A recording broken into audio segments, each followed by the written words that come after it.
Hare Krishna. Can anybody start Kirtan, Prabhuji's or Mataji's?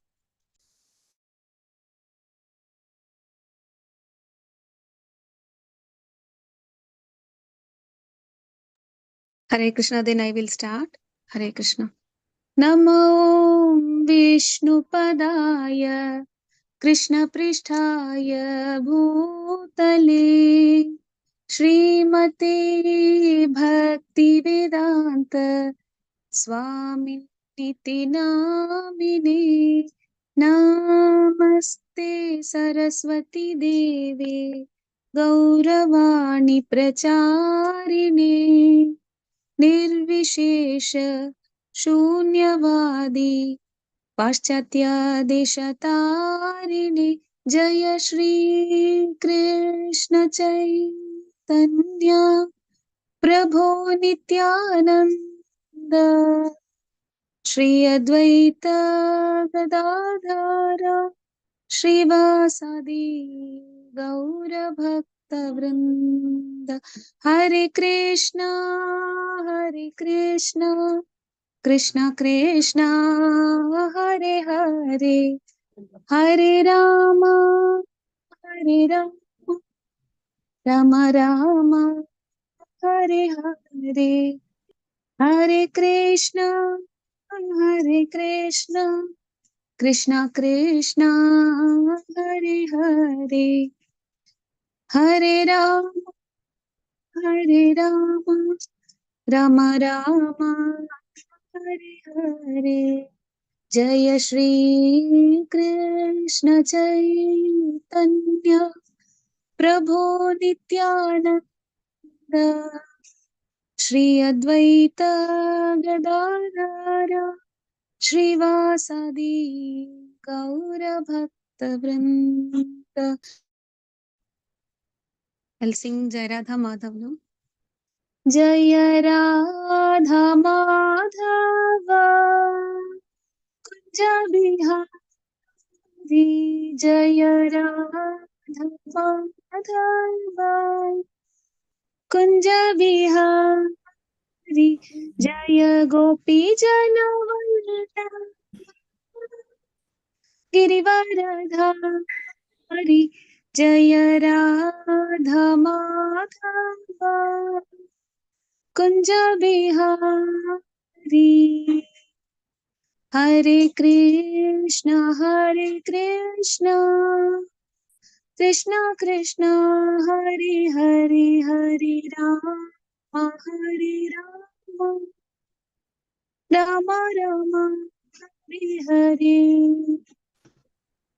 Yashodanandana Vrajajana Ranjana Yashodanandana Vrajajana Ranjana Yamuna Tira Vanachari Jaya Radha Madhava Kunja Bihari Jaya Gopi Jana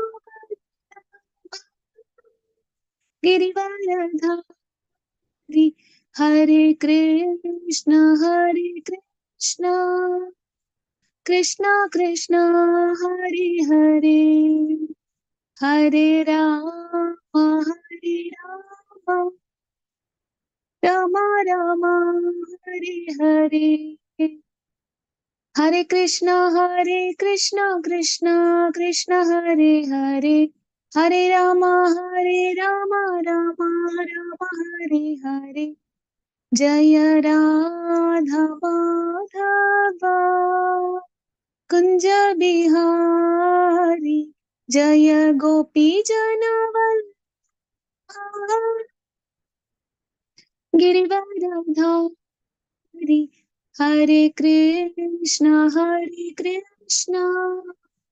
Krishna Krishna Hare Hare Hare Rama Rama Rama Hare Hare. Jai Srila Prabhupada. Ananta Guru Vrinda ki jai. Dandat pranams to all Matajis and Prabhujis. Dandat pranams Prabhuji. Welcome Prabhuji. Thank you Prabhuji. Over to you Prabhuji. Hare Krishna.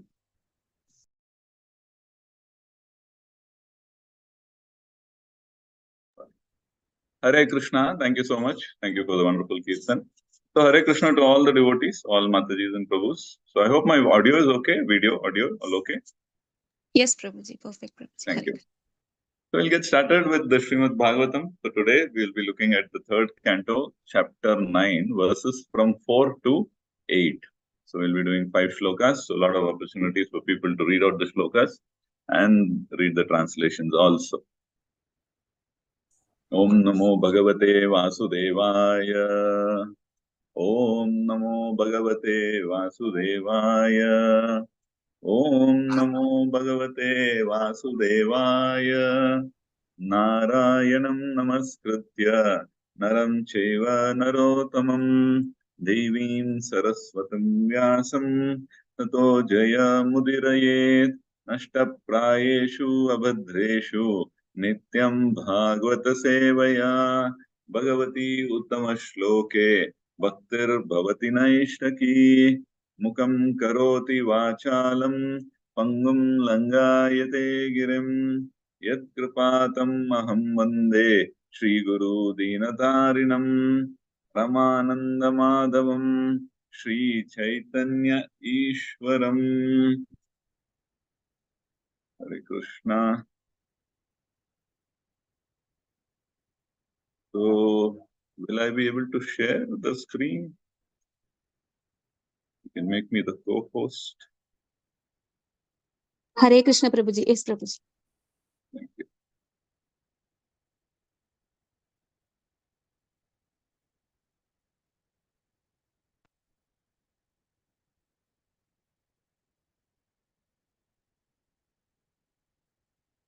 Thank you so much. So I hope you all are able to see the screen. So 394. So I'll just read it once, and after that, then the others can do that.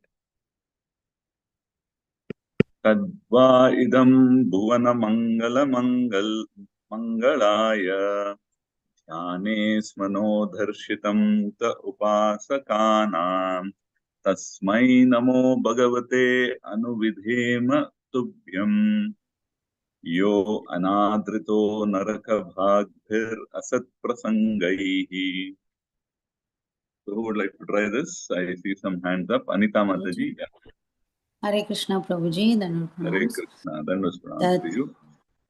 Tadvayidam bhuvana mangala mangalaya dhyane smano dharshitam ta upasakanam tasmai namo bhagavate nuvide matubhyam na yonadrito naraka bhagbhir asat prasangaihi. Hare Krishna. Thank you so much. Thank you so much, Mataji. The translation, who would like to read this? Naimisha Mataji. Hare Krishna, Prabhuji, Dandavat Pranam. Translation by Prabhupada, Prabhupada ki Jai. This present form or any transcendental form expanded by the Supreme Personality of Godhead, Shri Krishna, is equally auspicious for all the universes. Since you have manifested this eternal personal form upon whom your devotees meditate, I therefore offer my respectful obeisances unto you. Those who are destined to be dispatched to the path of hell neglect your personal form because of speculating on material topics. Hare Krishna. Hare Krishna. Thank you so much. That was very nice. Very inspiring. Verse number 5. Sudha Mataji. Hare Krishna. Hare Krishna Mataji. Dandavat Pranam Prabhuji. Dandavat Pranam to you. Can you read? Yes, Prabhuji. Yeah, go ahead. Sorry. Go ahead. ये तु त्वदीया चरणाम्बुजकोशगन्धं जिघ्रन्ति कर्णविवरैः श्रुतिवासलितं भक्त्या गृहीतचरणपरायच तेषां नापैषि नाथ हृदयाम्बुरुहा स्वपुंसां Thank you, Prabhuji. Hare Krishna. Thank you, Mataji. And the translation? Hare Krishna, Prabhuji. Dandot pranams, Prabhuji. I'll read, Prabhuji. Translation by His Divine Grace, A.C. Bhaktivedanta Swami Prabhupada, Prabhupada ki jai.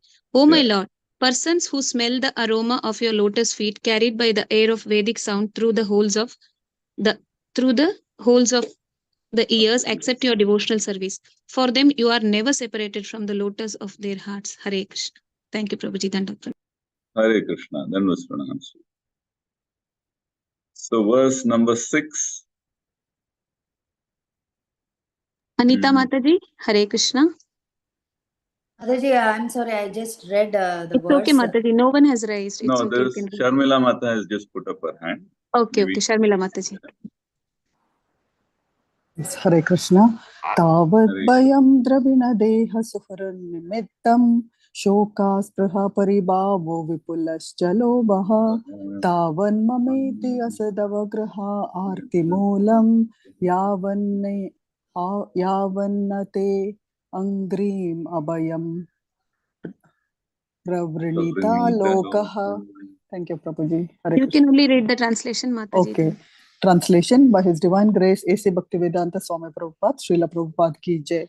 Oh my Lord, the people of the world are embarrassed by all material anxieties. They are always afraid. They always try to protect wealth, body, and friends. They are filled with lamentation and unlawful desires and paraphernalia, and they avariciously base their undertakings on the perishable conceptions of my and mine.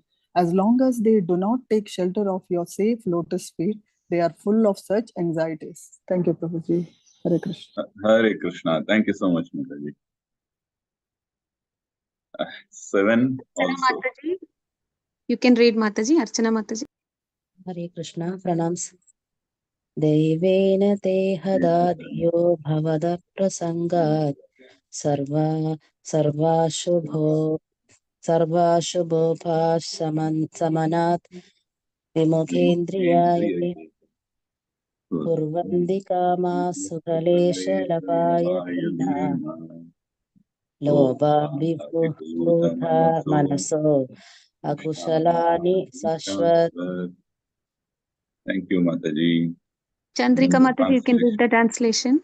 Hare Krishna. Prabhuji, Dandavat Pranam. Translation by Srila Prabhupada ki jai. Oh my Lord, persons who are barefoot of all auspicious performance of chanting and hearing about your transcendental activities are certainly unfortunate and are also barefoot of good sense. They engage in inauspicious activities, enjoying sense gratification for a very little while. Hare Krishna. Hare Krishna. Thank you Hare again. Bolna Nisha Mataji. Next, Sindhu Mataji can read. Hare Krishna. Yeah. The last verse coming up. So, Hare Krishna. Hare Krishna. Sindhu Mataji. Yes, Mataji. Hare Krishna Mataji. Pranams Prabhuji. Shutritridhatubhir ima muhur ardyamanah shitoshna vata varashair itaretaracha kamagnina chuta rusha jasudhurbharena sampasyato mana urukramasi dhatame. thank you so much. Translation. Thank you. Translation, somebody else can read. I see two Yes, more. Mataji. Yeah. Rasarangini Mataji, you can read Mataji. Hare Krishna. Translation. Mataji, I will do the next sloka. Hare Mataji, we are doing only each sloka. Prashanti Mataji, you can read Mataji. Hare Krishna Mataji, Hare Krishna Prabhuji, Dandavat Pranam. Translated by Prabhupada ki jai. O great actor, my lord, all these poor creatures are constantly perplexed by hunger, thirst, severe cold, secretion and bile, attacked by coughing winter, blasting summer, rains, and many other disturbing elements, and overwhelmed by strong sex urges and indefatigable anger. I take pity on them, and I am very much aggrieved for them. Thank you, Prabhuji. Hare Krishna. Dandavat Pranam. Hare Krishna. Thank you so much. Dandavat Pranam to all the people. I was just seeing, we'll go back to number 4. So number 4, maybe Rasarangini Mataji, you can read because we are doing only up till 8 shlokas. No Shloka problem. number 8. Hare Krishna, Prabhu. Thank you so much. Hare Krishna. Thank you. Tadva idam bhuvana mangala mangalayana dhyanis manodarshitam tha upashakanam tasme namo bhagavate nuvidema tubhyam yonadruto naraka bhagvir asat prasangai. Hare Krishna, Prabhu. Thank you so much. Dandavat Pranam. Hare Krishna. Hare Krishna. Thank you so much. So these are the 5 verses that we'll see. So all very long verses, but the message is very clear because of the translation by Srila Prabhupada and by the puppets. So we will try to cover what is being conveyed in these shlokas. Okay, so before we get started, the Mangalacharan.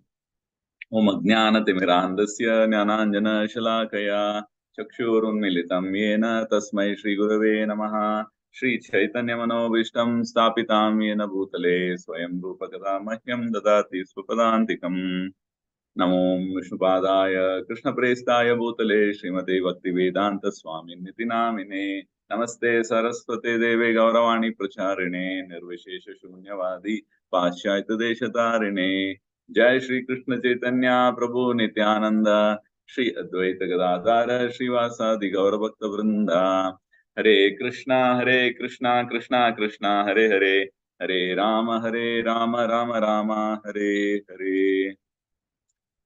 So Hare Krishna once again to all the devotees, seeking all your blessings and your mercy so that I'll be able to do some justice to these wonderful shlokas. It's a conversation between Brahmaji is actually praying to the Lord. So that's the title of this particular chapter. So it says Brahma's prayers for the creative energy. So that's the topic that we are discussing. So I'll be able to do some justice to these verses so that the right words come at the right time in the right spirit. So seeking your blessings for that. I'm also doing this as a service for the Guru Parampara and for the pleasure of the Lordships. So I'm thanking ICF for this wonderful opportunity to do this small seva. Hare Krishna. So now, the present form or any transcendental form expanded by the Supreme Personality of Godhead, Sri Krishna, is equally auspicious for all the universes. Since you have manifested this eternal personal form upon whom your devotees meditate, I therefore offer my respectful obeisances unto you.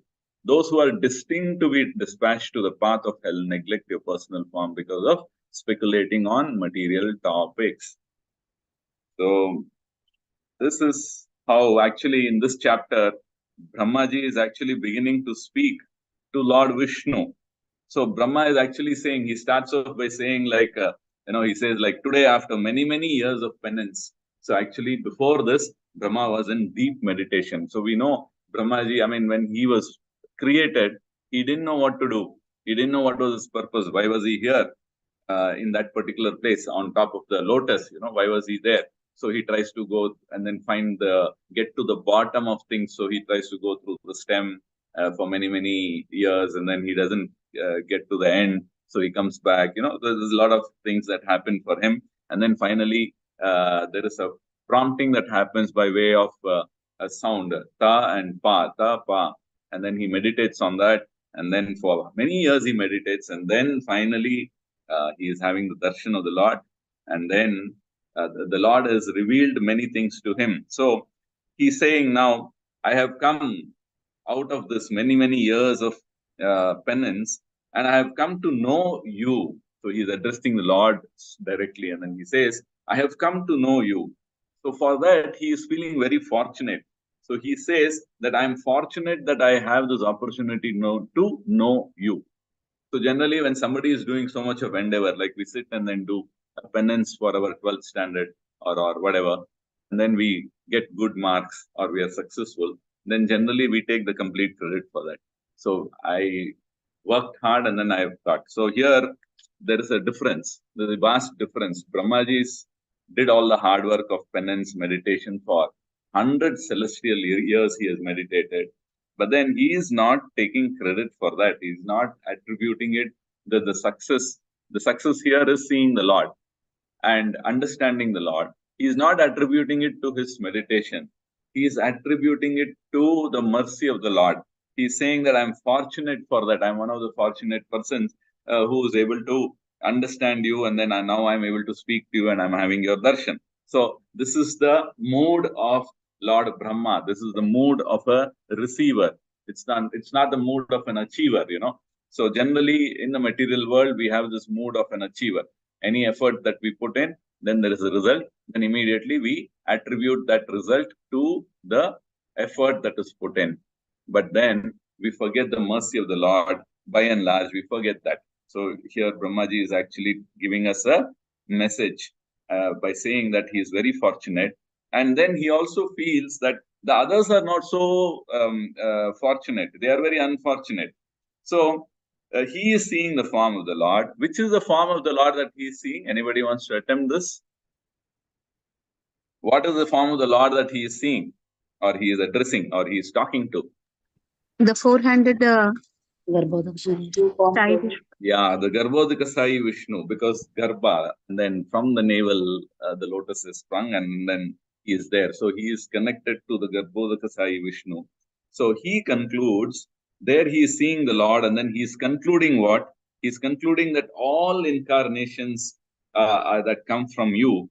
And then Brahma actually is comparing in this third shloka that I am proud of my, generally, I mean, I am proud of my possessions. Even though he is so humble, but then he still says that I am very proud of my possessions.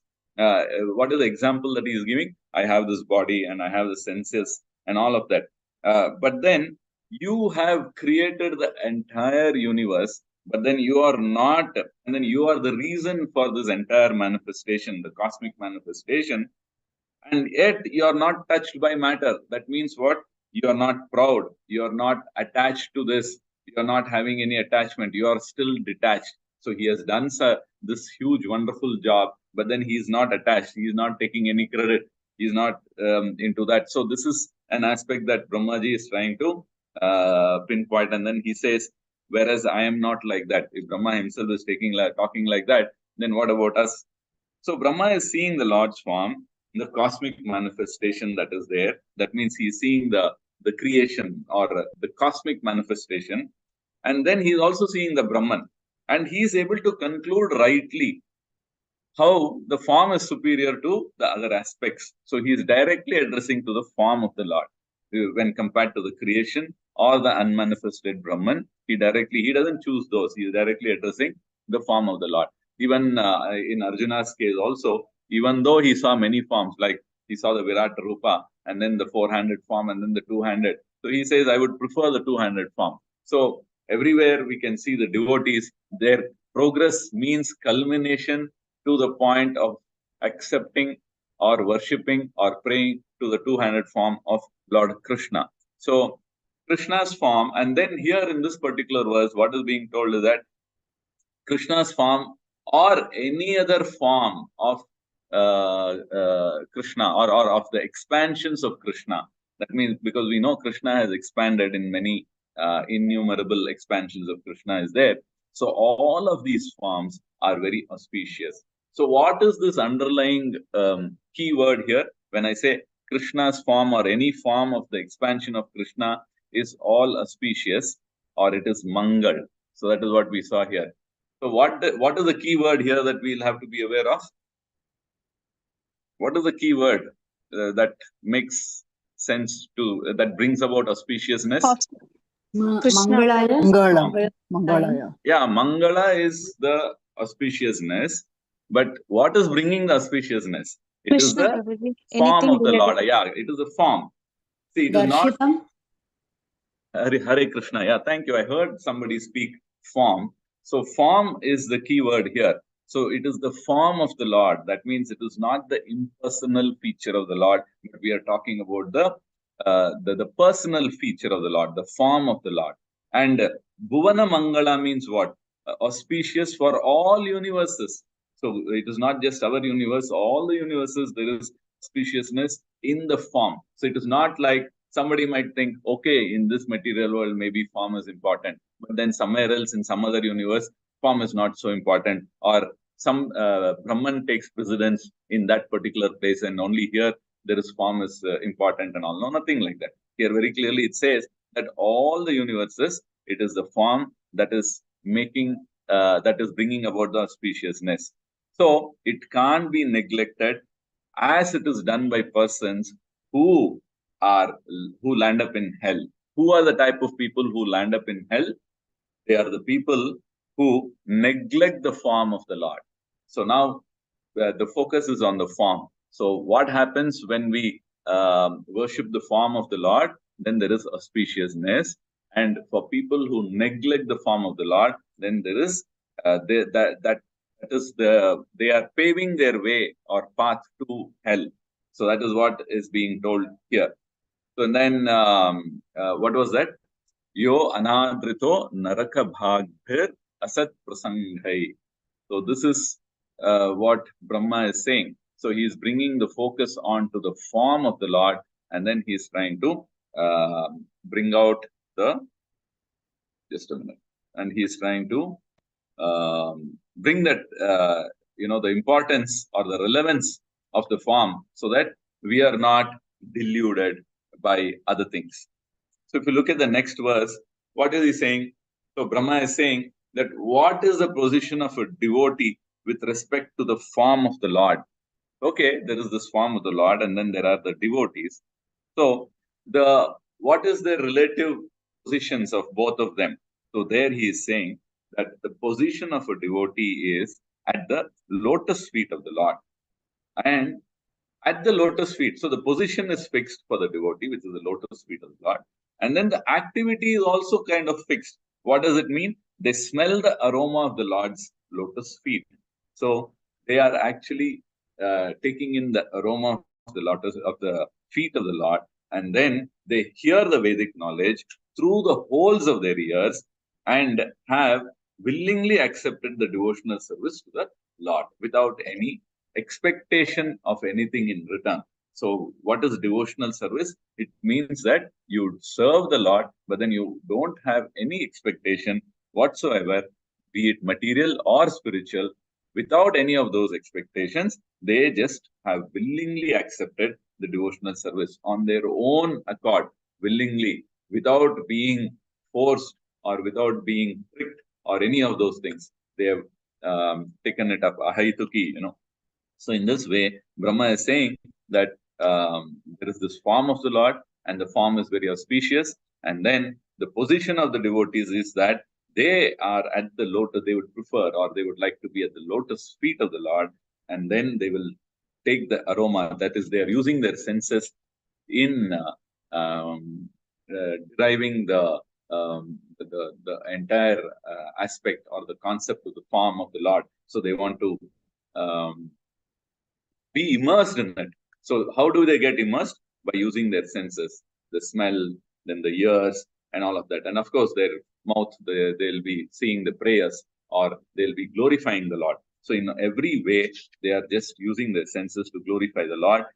And the Lord here we mean is the form of the Lord. And then the next verse, Brahma is actually saying what is the disposition, or what is the actual position of a materially motivated person. So what happens for a materially motivated person? They are actually in a lot of material anxiety that we know. So, and then they are afraid, bhayam, and then they want to protect their possessions. See, generally that is what we tend to do, right? In the bodily consciousness, what is it that we would like to do? We are scared. We have some things with us. So by default, we have certain things with us because of our karma. Those things might be less or more, that is secondary. But whatever is there, there is a fear of losing it. So we want to protect it. So the possessions that we have, it is wealth, or it is the body itself, or it is the friends, etc., etc. So all of these, we are actually endeavoring to protect it. Protect the family, protect the body, protect the friends. Protect them means what? Ensure that I'm still connected to them, and not cutting off those connections, or I'm not detaching myself from that, but we try to seek happiness and joy by that connection. By what I possess, I want to seek some happiness or derive some pleasure out of it.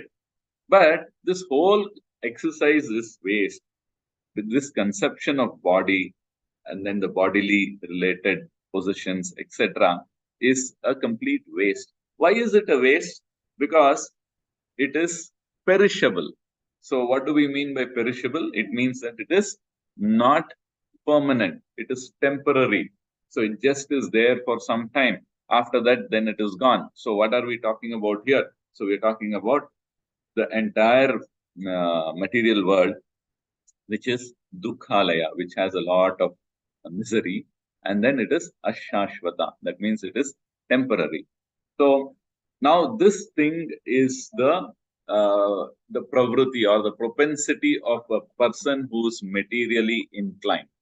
Now, this particular inclination and then this kind of suffering because of this type of attachment to impermanent things, how long will that go on? So that also Brahma is saying that it will go on eternally, which means that we are taking birth after birth after birth after birth, innumerable births. That is why we are also called as Nitya Bhaddas. Always Nitya, like almost eternally, from eternity, from eternal time. We have been here in this world taking birth after birth, getting into various types of bodies. And in each of these bodies, then we have had attachments. And then after that, we don't want to let go of those attachments. But then we are forced to leave that particular body and then get into another one, and so on and so forth. This cycle is happening. Now, how long will that happen? It will happen eternally. Is there a stop to it? Yes, there is a stop to it. So here Brahma is saying, till the living entity takes the shelter of your lotus feet, this will continue. The moment the living entity takes the shelter of the lotus feet of the Lord, then the anxiety is not there. It is completely eradicated. It is removed. So this is how in the 6th verse, Brahma is talking about the attachment by the material people and how that is remaining there. It will only get cured of this attachment, or you'll come out of this attachment by taking the shelter of the lotus feet of the Lord. So you have the form of the Lord, and then you have the devotees who are always on the lotus feet of the Lord. Then you have the materialist. So Brahma is saying the materialist will continue to be materialist until and unless they come to the lotus feet of the Lord. So who are already on the lotus feet of the Lord, they will continue to do their service. They take in the aroma of the lotus feet of the Lord. They want to hear the glories of the Lord through their ear holes, and then they are glorifying by prayers using their mouth and tongue. So in this way, they are engaging in the service. And the materialists, they will continue in that position of birth and death till they come to the point of surrendering to the lotus feet. The moment they surrender, then they will also become devotees, and their life will take a complete turn. And then in the 7th shloka, Brahmaji says that all auspiciousness in the form of the Lord and associating with the Lord, then his name, his leelas, his qualities, mellows, etc., is termed as all auspiciousness. So again, there is a kind of a repeat of what we are seeing, because in the 7th verse, Brahma is again reiterating the fact that all auspiciousness is there, not only in the form of the Lord, but then in his name also, then in his pastimes, then in the qualities that he possesses, in the actions that he does, in any of those. So anything connected to the Lord is also having the same auspiciousness, if not more, because we know that the Lord's name is more potent or more powerful than the Lord himself. That is because the Lord has made it like that, because he wanted to make it easy.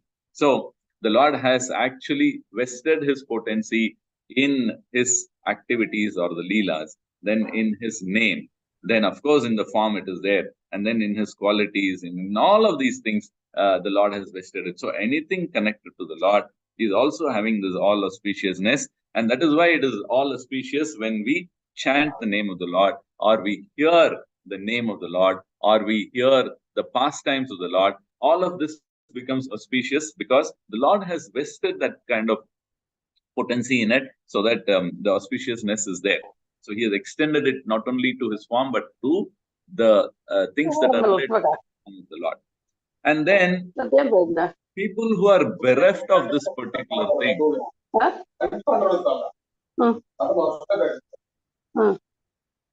okay, people who are bereft or who have not been denied this particular aspect, Brahmaji says they are very unfortunate, because, and they are also bereft of their good sense. And then they end up in inauspiciousness. Opposite of auspiciousness is inauspiciousness. So now from this we can understand they end up doing inauspicious activities. This is what Brahmaji is saying. Now, what are these inauspicious activities? Who can tell me what is inauspicious activity here? Thinking the Lord that he doesn't have a form, Prabhuji. Okay, That I was think no, we okay, I will, that's a good try. But inauspicious activities are sense gratificatory activities. So material sense gratificatory activities. So auspiciousness means spiritual towards the Lord, and then inauspicious is material, which is sense gratification.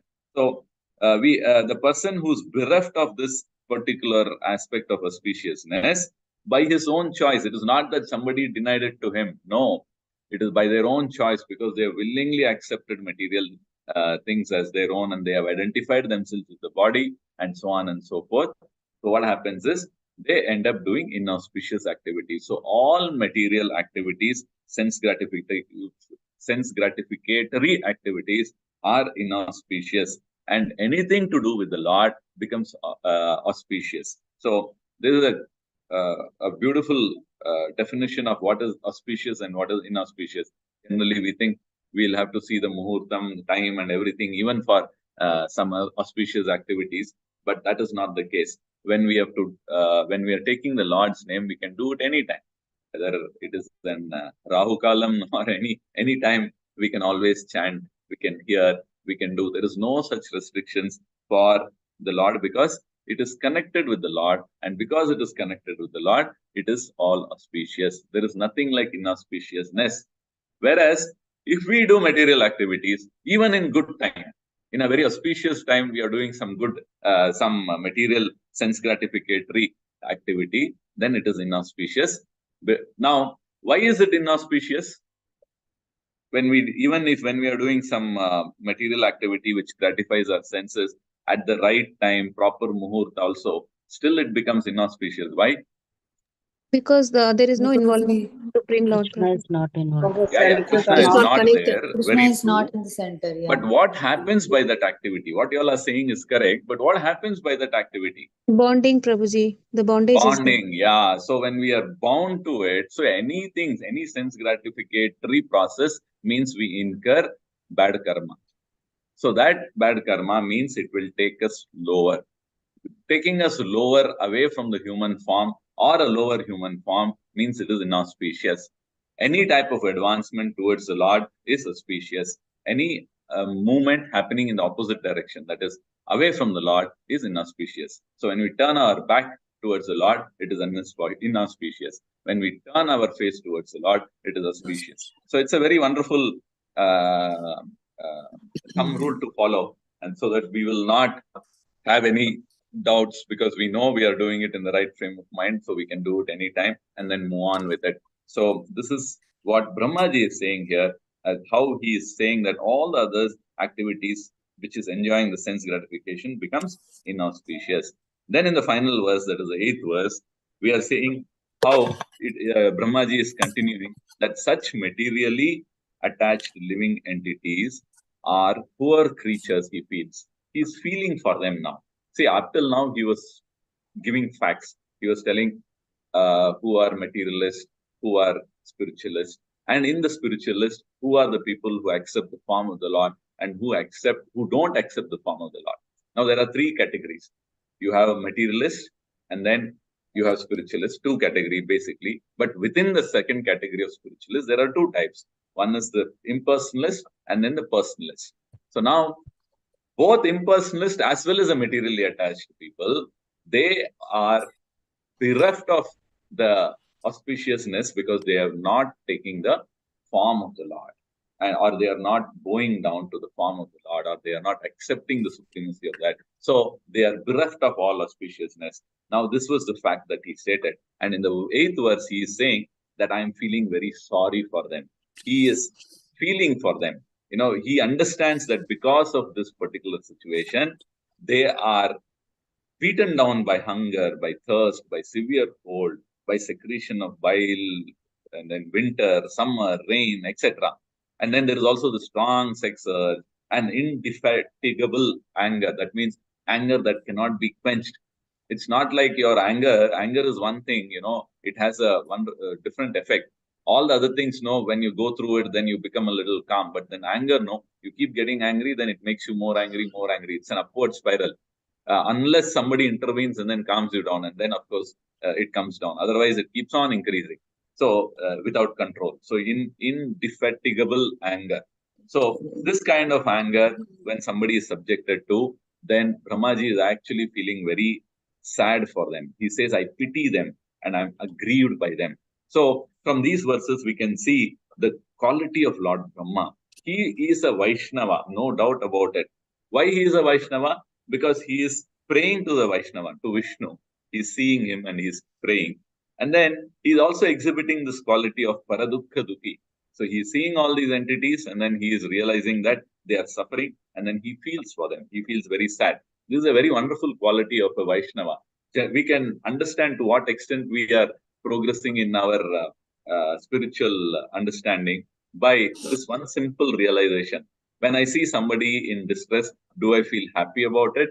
That thank God I am not there, or I don't worry too much, or it bothers me in my mind. It is nagging. Oh, that person, so much he or she is suffering. At least we should begin by having some feeling towards them. Then the action that one does in trying to help that person get out of it, some people might be able to do it, some people may not be able to do it. There are social limitations, social or societal limitations might be there. So there are many things. Family limitations could be there. But at least let us feel for that.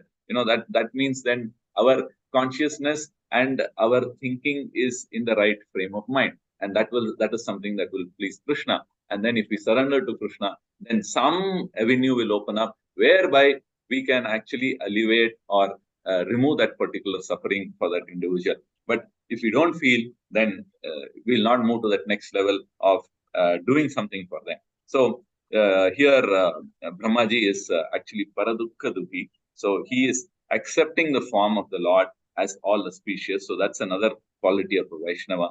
And then he is having a clear understanding of matter and spirit. So he understands what is Adhyatmika and what is material.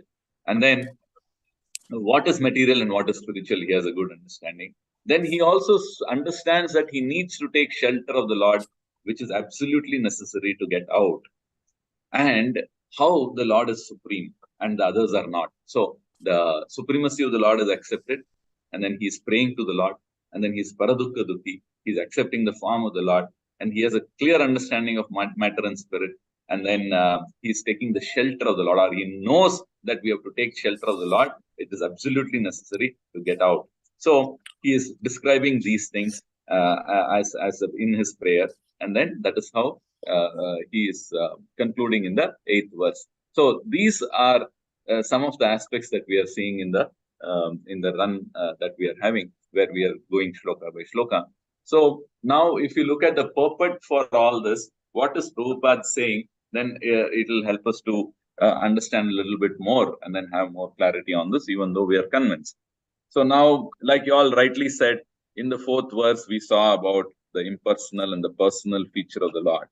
The personal form exhibited by the Lord is his, in his different plenary expansions are all for the benediction of all the people in the universe. So the Lord is so merciful that he is coming out with not just one form, but then many forms, many expansions. And then he has given the potency of auspiciousness, and then whatever potency is there in the original form of the Lord, that same thing is there in the incarnations of the Lord also. So they are also Purnam.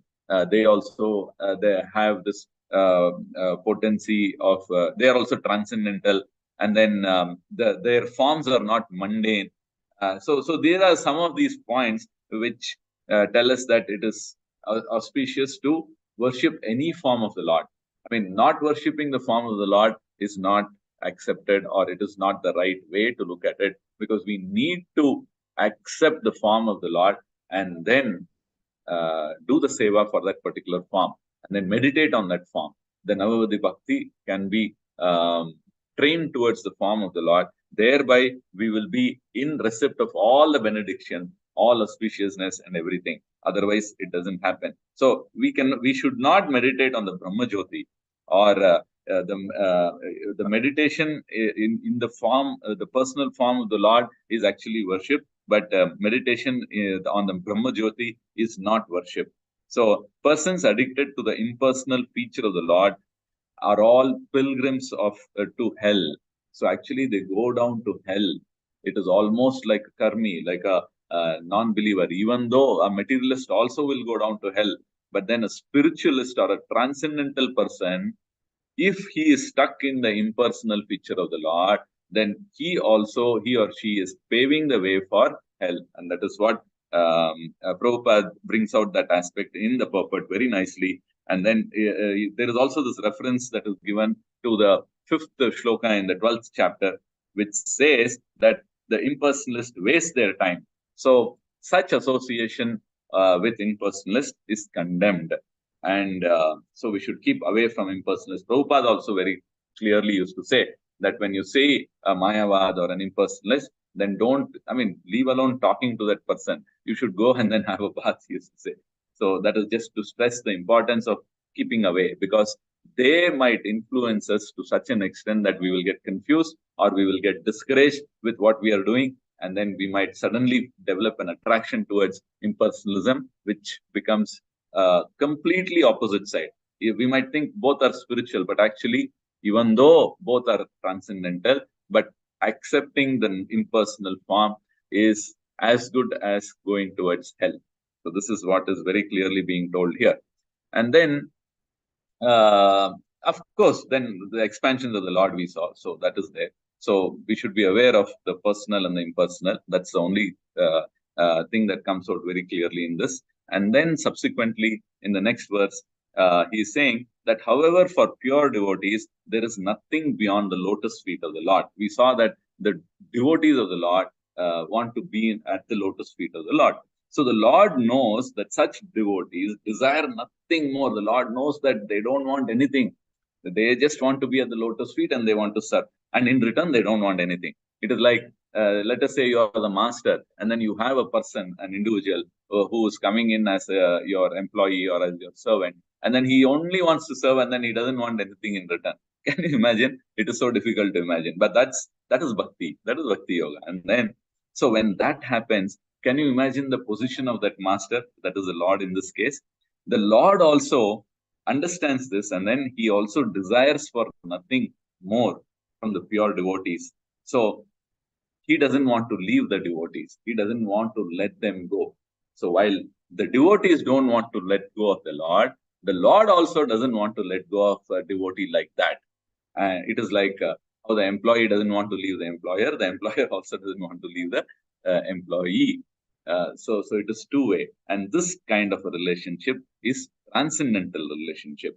And because the Lord does not wish to separate himself from the heart of his pure devotees, it is understood that they are specifically dearer than the impersonalists. So compared to the impersonalists, even though both are transcendentalists, the Lord has an inclination towards the personalist because of this particular reason, that the personalists just want to come to the feet of the Lord, lotus feet of the Lord, and then they just want to be there and nothing more. So this is what we are seeing here. And then if you look at the next shloka, again, further in the purport, Prabhupada is saying that one may question how one can think of the Lord in regard to his name, fame, quality, etc. So, especially when one is having so many thoughts about family affairs, because everyone in this material world, what is happening? They're full of thoughts about how to maintain their family, how to protect their wealth. We saw that, how to keep pace with the friends and relatives, etc., etc. So there is always this fear and lamentation. So there are desires, then there is fear, and then there is lamentation. And trying to keep up with this particular status quo, they don't have time for thinking of the Lord's name, thinking of the Lord's fame, or the qualities, or the leelas, etc. So they don't have time for that. So, but then, however, a pure devotee of the Lord, he never thinks of himself as a proprietor of his home. So there is a way in which this can happen. So whatever material possessions that one is having, if we stop thinking that we own it, then that is the first step. That means then who does it belong to? It belongs to the Lord. So Ishavasyam idam sarvam. So he surrenders everything unto the supreme control of the Lord, and thus there is no fear. He doesn't have to fear for maintaining it. So he doesn't have to fear for maintenance of his family, because he says, Krishna, this is your family, so you will take care. So there is no fear, there is no anxiety, everything is gone, and in terms of protecting them or anything. Because of this surrender, he no longer has any attraction for wealth. So he is not going to go behind wealth, because wealth you go behind because you want to maintain the family, give a certain kind of position, certain kind of life to them, certain kind of protection, and so on and so forth. But then the moment there's this paradigm shift that happens, then we consider or accept the fact that Krishna is the maintainer, then there's this huge burden that gets lifted off. And then even if there is attraction to wealth, then it is not for sense enjoyment, but it will be for the service of the Lord. So here Prabhupada is saying, a pure devotee may be attracted to accumulating wealth just like an ordinary man. But the difference is that a devotee acquires money for the service of the Lord, whereas the ordinary man acquires it for his own sense enjoyment. So this is the difference that is there. Thus, the acquisition of wealth by a devotee is not, it does not become a source of anxiety. So he will do it in a matter-of-fact way, and thereby without the anxiety, and then he will use it in the service of the Lord. And because a pure devotee accepts everything in the sense of serving the Lord, it is like the poisonous teeth of a snake being removed. So what happens when the poison is removed? Even if there is a sting, it will not be fatal. So even though he is materially there in the world, and then the senses are there and everything is there, but still, because the poison teeth is removed, it doesn't prove fatal for that kind of a devotee. So now, proving fatal, the removal of the poison teeth is, what is the analogy here? The removing of the poison teeth is equal to what? It is equal to not being attached, or to the fact that you're not the owner of anything. So the moment that paradigm shift happens, when you take on this, accept the fact that it is Ishavasyam idam sarvam. Of course, the scriptures say this, but then it's just that we are not able to imbibe it completely. So the moment we accept it, and then we start behaving in that way, like this house that I stay in, even though it is registered in my name, it doesn't belong to me. It belongs to Krishna. So then, natural that you will do activities in a way that it will please the owner. You will want to maintain it because it is Krishna's property. You want to do spiritual things because it is Krishna's property. You want to give a nice, you want to play a nice post because somebody has come to Krishna's house, not your house. So in this way, when the shift in the mind happens, then automatically everything will fall in place, and then we will start behaving in a way where there is no anxiety, and then you will also do the right thing. So this is the secret that Brahmaji is also giving it out to us. And then in the next purport, it continues. He says that the question that people might ask against such auspicious activities, such as chanting and hearing the glories and all that, that can be like, even though they understand that chanting and hearing is all necessary, but still they are not able to do it. They are so unfortunate that they are not able to do it, even though they know it. So there are two aspects. One is knowing it, and then not knowing it. Not knowing it is excusable. Oh, I didn't know about all this, so I was not doing. Okay, fine. So to some extent, you can draw some solace. But then what is perplexing is, people are aware of it.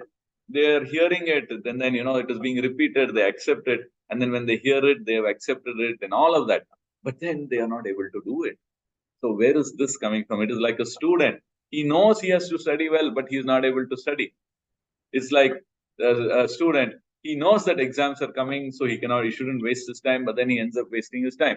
So is it familiar now? So what is this actually? Why is this happening? So for that, Prabhupada is saying, this is all because of their unfortunate situation.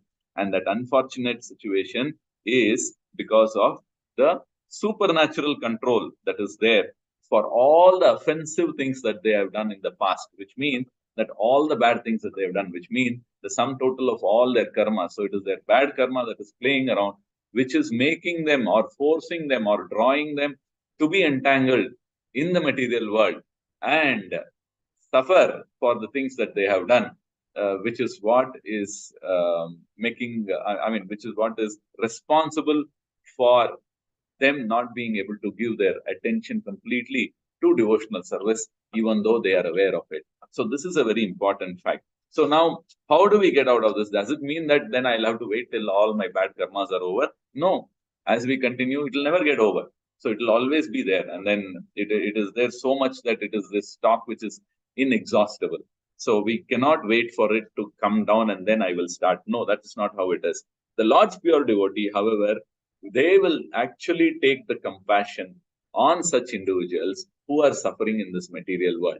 And then when they begin to show their compassion, then automatically that person will begin to progress. And this is something that we have all experienced. We have seen how we were, and then but for the mercy shown by other Vaishnavas, we wouldn't have been here in the first place. We would have continued to do the things that we were not supposed to be doing, and then end up incurring more and more sins. Does it mean that we are not incurring sins now? Yes, of course we are incurring sins, because we do slip up many times.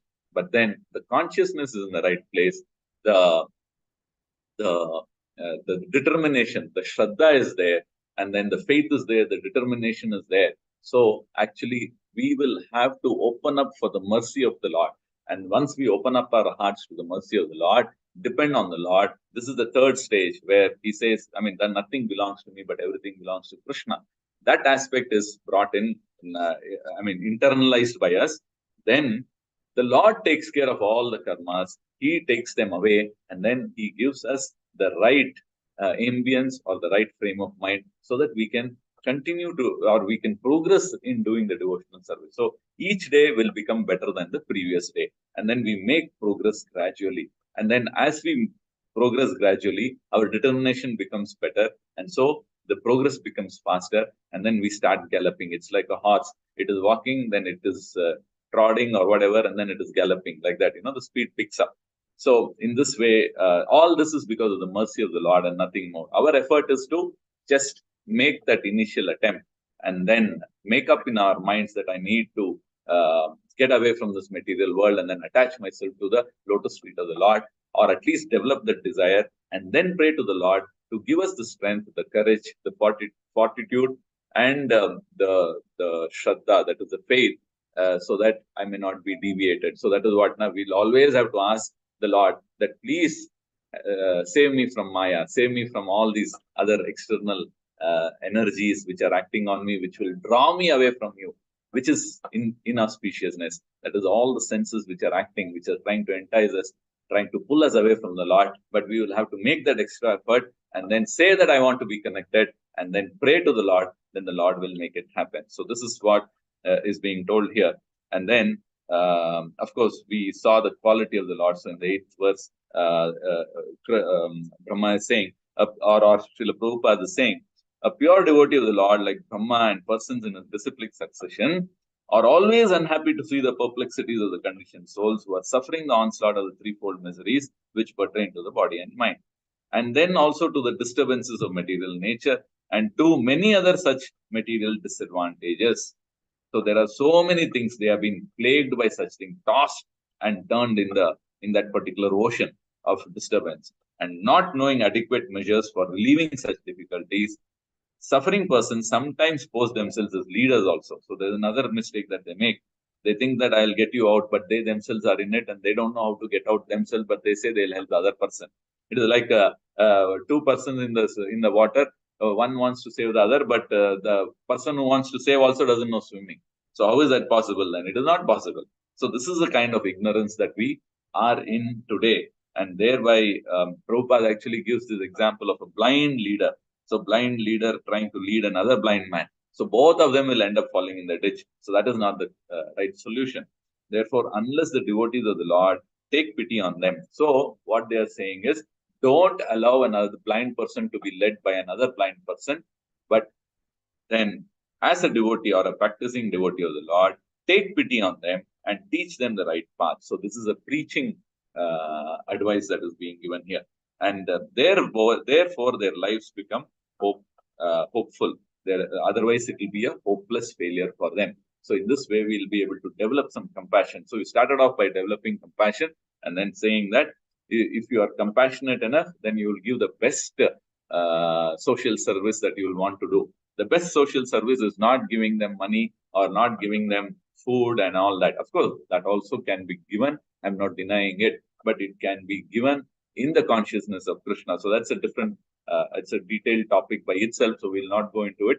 But I'm sure all of you understand how preaching to a person so that he gets out of his cycle of birth, death, old age, and disease is the best social service that one can do. And for doing that best social service, we need to have compassion. And that compassion will only come when we practice Vaishnavism, when we accept the form of the Lord. And all that Vaishnavism begins by accepting the form of the Lord. This is how we can connect all these shlokas together, going back to back to back up to the fourth. So accepting the form of the Lord is the starting point, and then preaching is the end point. So in this way, we will have to live our lives. We have to make our choices, and then depend on the mercy of the Lord, and then move on and complete the span of years that we have in this material world, so that we'll just continue to do the seva even afterwards also. It doesn't really matter whether we are in this body or we are in another place or ABC, XYZ place. It doesn't matter. As long as I'm able to continue to do this, then I'm happy. Why I'm happy? Because it pleases the Lord. Because Krishna himself has said, a person who serves another person, another devotee of mine, is more dear to me than serving me directly. So if you want to serve Krishna, then you help the other living entities get out of their material existence. That pleases the Lord very much. So on that note, I'll conclude, or I'll stop here. These were the verses. If there are any questions or any comments, then please go ahead. Otherwise, we can end the session for today. Thank you so much. Hare Krishna. Thank you for participating. Hare Krishna to all of you. Hare Krishna, Prabhuji, Dandot Pranams. Thank you so much for the wonderful session, Prabhuji, with so many takeaway points. Personally, Prabhuji, the last thing what you said, actually, I was struggling, Prabhuji, like, though I know that chanting is the most important thing in our devotional life, and I sometimes fail to do that, Prabhuji. So, like, now I got some idea, like, how we have to pray, and though it is very difficult, Prabhuji, like, the Maya is so strong that however we skip that, Prabhuji, like in a day, keeping ourselves busy with some other things. So it was helpful for me, Prabhuji. Thank you so much. And one thing, Prabhuji, that I just came in my mind is that impersonalists are considered on the transcendental platform. How is it, Prabhuji? Like, but they go to hell. How can that happen, Prabhuji? Like, they are all because impersonalists, they are also hating the material world. They want to get out of it. So they are transcendentalists. Transcendental means what? Transcend means above material. So they are coming to that platform of above materialistic consciousness. But then in the spiritual consciousness, they are not aligned correctly. if they accept the Brahman feature along with the form of the Lord, that is Krishna, because we know in Srimad Bhagavatam, there is this thing about the truth is known in three aspects. Do you know what they are? Yes, Prabhuji. Brahman, Yeah, what are they? Brahman, Paramatma, Paramatma, and then Bhagavan. So all the three aspects of the truth we should have an understanding of. We are not rejecting Brahman, please. I mean, if somebody felt that way, then I'm sorry I put that idea. But we are saying that it has to be together.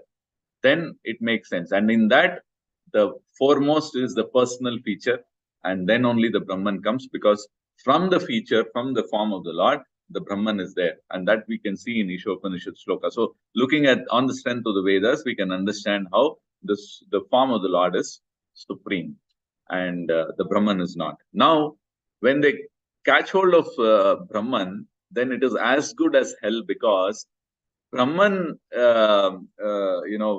people who have accepted Brahman as the supreme without accepting the other feature of the Lord, they end up in the Brahma Jyoti. And in the Brahma Jyoti, it is described that after their birth, the so-called liberation that they get is that they will stay in Brahma Jyoti.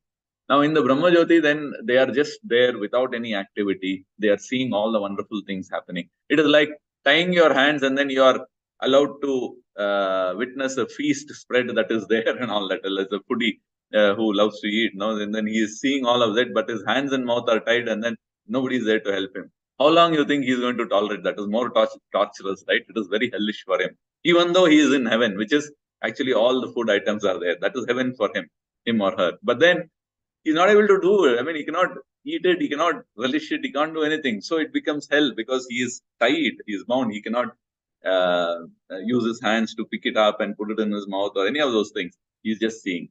So it becomes hellish, right? So in that way, that is what we mean. We are not talking about hellish in the sense of burning or all those things. That is for materialistic people.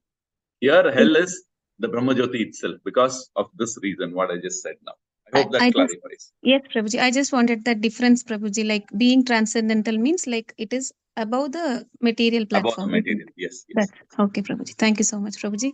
Hare Krishna. Dandavata pranams, Prabhuji. Dandavata pranams.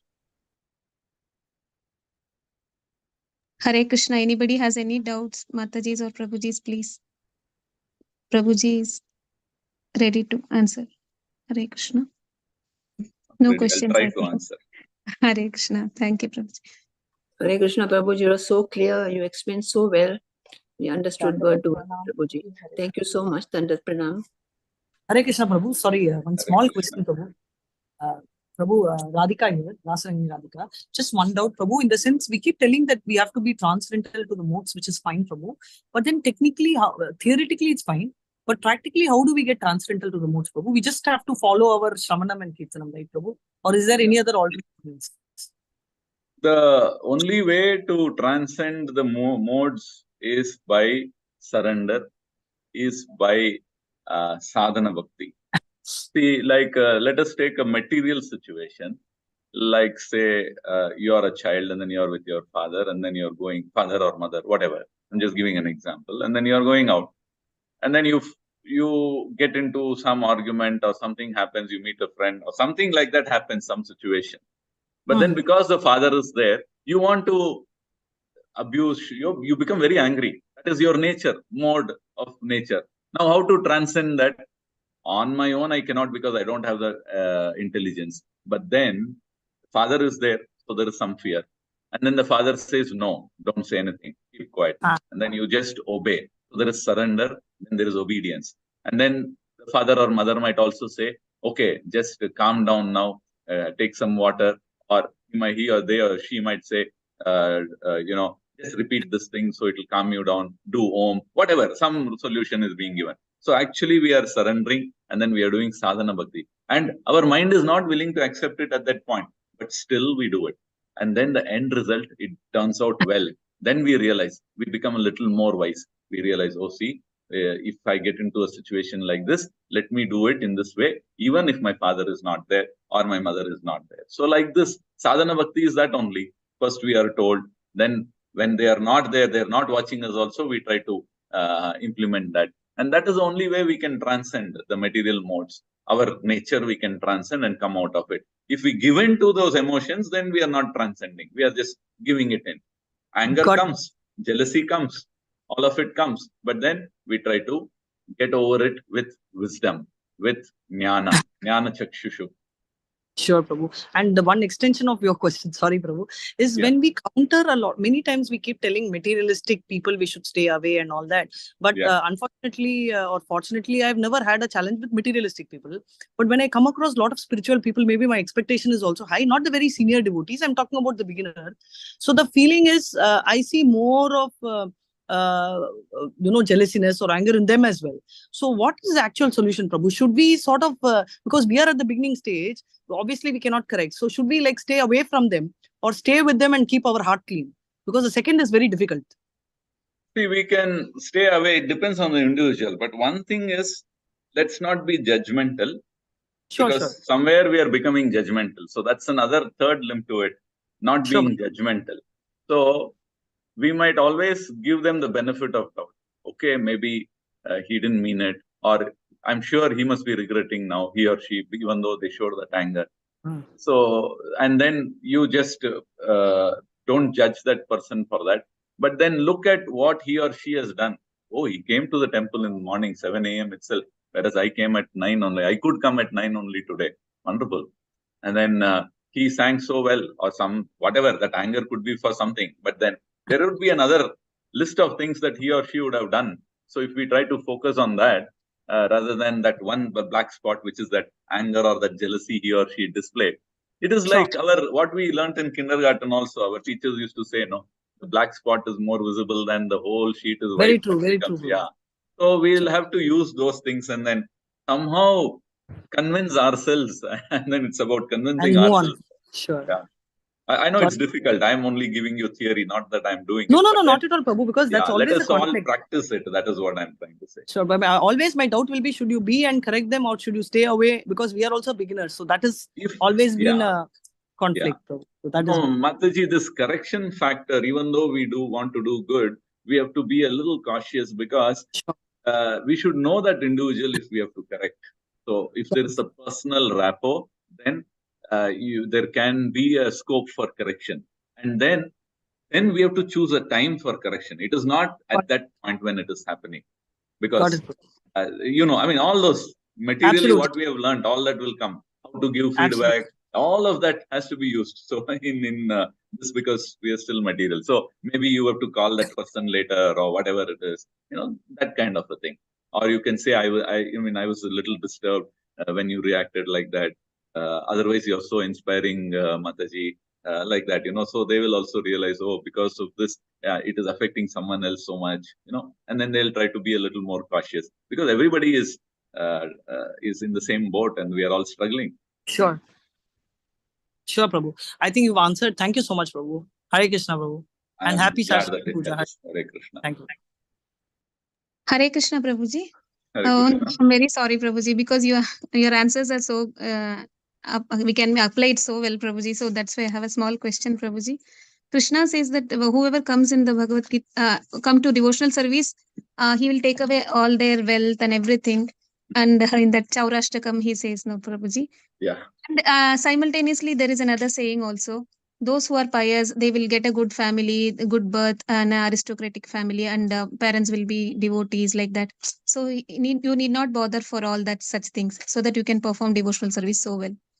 So how is it, Prabhuji? Like those two are contradictions. Like, if everything is provided, we can peacefully perform the devotional service. Yeah. And if nothing is there, then okay. I'm sorry to interrupt, but there is the answer in what you are saying only. If that is taken care, then I can do my peaceful devotional service. So we are putting a clause there.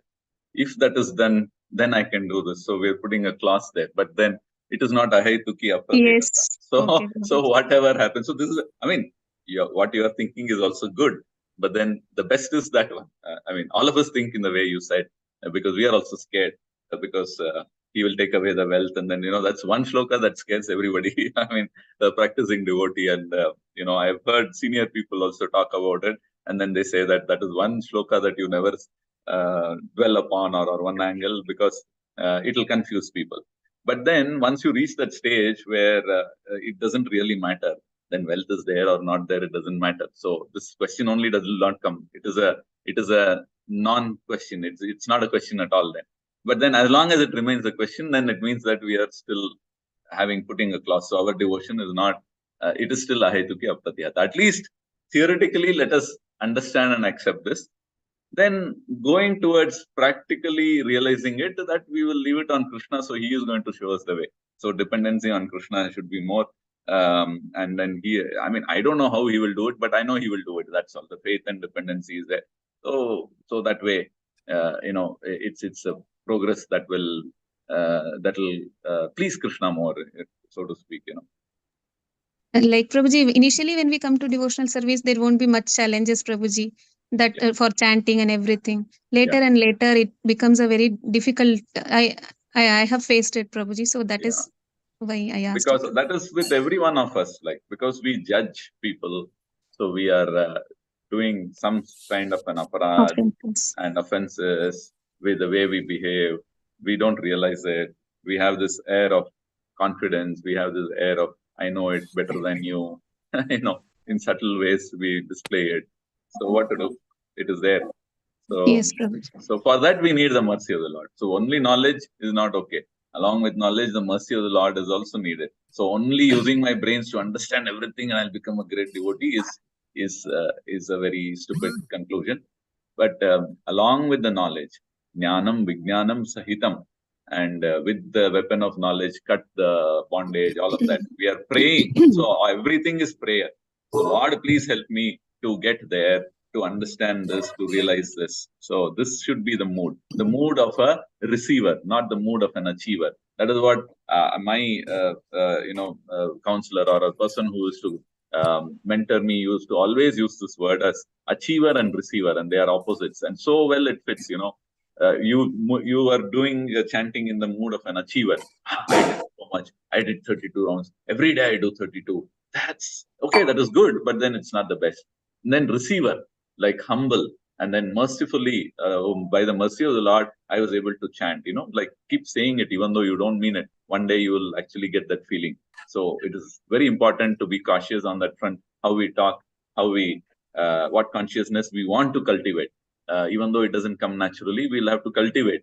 Then slowly the Lord will help us, and then He'll get us there. Prabhuji, the offenses that we do on a subtle levels will also contribute to the fall down, Prabhuji, because they are we cannot control, no, Prabhuji. Like on the subtle level, it keeps coming and going. Yeah, that's a different topic, Mataji. I understand what you're saying. At the subtle level, it disturbs us because it may not be an aparad, but then it is disturbing us because our mind is dwelling on it. It is like a sense gratificatory. We feel nice to think that way, and then we continue. So Maya is tricking us. So it will keep us in that kind of a frame of mind. Even though you may not show it, you might be very good at covering it up. You may not show it, so it doesn't become an aparad. But then it is dwelling in your mind, and you are allowing it to actively dwell in your mind. So then, even though it's not an aparad, but then you're not, other things don't come in because it is sense gratificatory. It is like ego. You're trying to just massage your own ego. So within yourself. So that is happen. It happens with everybody. We all are aware of it. So there again, we fail. So it need not be necessary that it becomes an aparad by frowning or by turning away and all that. You might take care of all of that. But then in the mind, in the back of the mind, this person, okay, let her tell what she's telling. I know what I have to do. That itself becomes, it's like, it's not an aparad, but then, because you're not showing it, but then. How can we overcome, Prabhuji, that kind of attitude or something like that? That kind of attitude, Trinadapi Sunichena Sarurapi Sahish. Okay, so there is nothing. I am nobody. That's all. So that is what Chaitanya Mahaprabhu showed. So thanks for bringing him up, because I couldn't take the name of Chaitanya Mahaprabhu. Your question. So he allowed us. So Chaitanya Mahaprabhu ki jai. Chaitanya Mahaprabhu. Hare Krishna Prabhuji. Hare Krishna Prabhuji.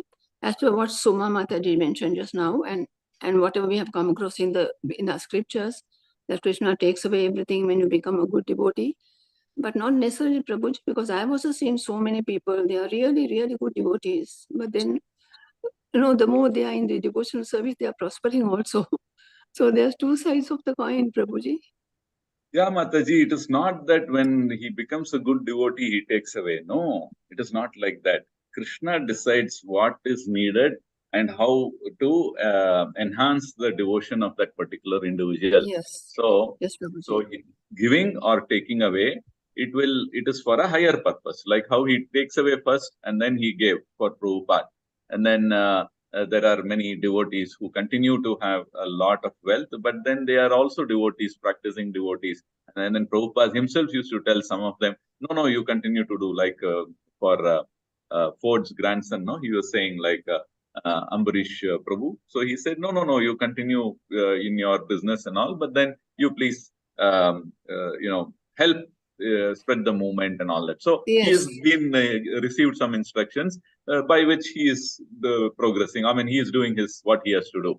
So like that, Yes. it will depend on the individual. So somebody else might be too attached with it. They may not know it only. So for them, the only correction would be to take it away. So it's like the doctor who decides whether amputation is best remedy or different kind of cure is necessary. So like that, we just have to leave it to the doctor, which is the Lord and the Guru. Yes, Prabhuji. And then when we learn to depend on Krishna all the time, like when somebody asks you, how are you, Mataji, we can say, all good, Krishna's mercy. So everything we talk, if we just connect with Krishna, I think, you know. Sometimes we might benefit sound also. very artificial by saying that. Never mind, keep saying it, because with practice, then we'll become, it will not sound so artificial.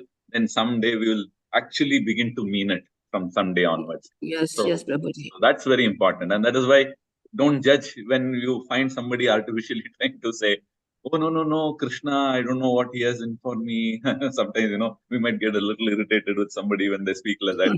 But then let's just try to remember this and then say, okay, that person is trying so nice, so openly, he or she is trying to bring in Krishna. That's so nice. So not being judgmental and seeing the good thing.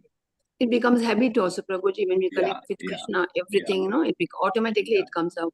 Yes. To practice, we need to practice it. Thank you, Prabhuji, for all advice. Dandavat pranam. Dandavat pranams. Dandavat pranams, There is Prabhuji. some comment there. I couldn't read that. I don't know if you have the time, but I have no desire to go back. Okay. Sorry, Prabhu, we lost you. What did you say? Can you? No, in that chat, there is a comment. Lord Krishna says that a person who dies in the mode of goodness goes to the higher planets of the great sages. A person who dies in the mode of passion is born among those engaged in fruitive activities. And a person who dies in the mode of ignorance is born in the animal kingdom. A devotee has no desire to go to these destinations, but wants to go back home, back to God. Oh, okay. It's a statement that that person has made. Okay. That's not a question. That's a statement, Prabhu, not a question. Yeah. Thank you. Thank you so much, Prabhuji. So we can end the session. Thank you all so much. Thank you for your time. I'm sorry we overshot the time. So Dandavat pranams to all of you. My apologies. Vancha kalpatarubhyasya kripa sindhubhyevacha patitanam pavanebhyo vaishnavebhyo namo namo ananta koti vaishnava. अनंत कोटि वैष्णव की कोटि जय वैष्णव श्रील की प्रभुपाद जय। प्रभुपाद की जय। परमानंदे प्रभु जी हरे कृष्णा। श्रीमद् भागवतम भागवतम की जय। अनंत गुरु वृंद की जय। Thank you, Prabhuji.